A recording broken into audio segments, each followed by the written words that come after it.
tunda bo'shanib qo'yish bu kasallikmi yoki oddiy holatmi? Aslida bu tunda bo'shanib qo'yish polyutsiya, ya'ni o'sha ehtilom deyiladi.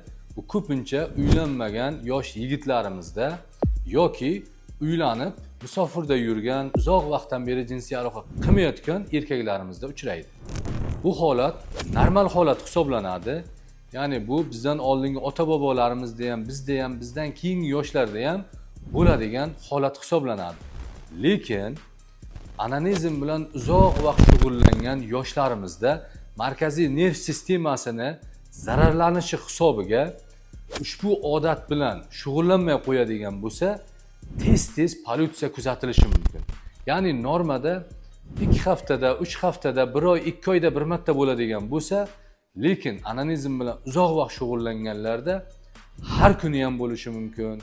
Juda ham tez takrorlanib turishi mumkin.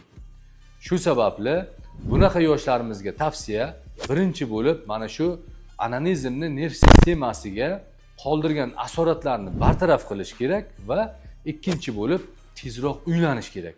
Uylanish natijasida ushbu bemorlarimiz demak normal jinsiy aloqa qilish oqibatida demak o'sha shartli refleks bartaraf qilinadi va normal jinsiy hayotga moslashadi.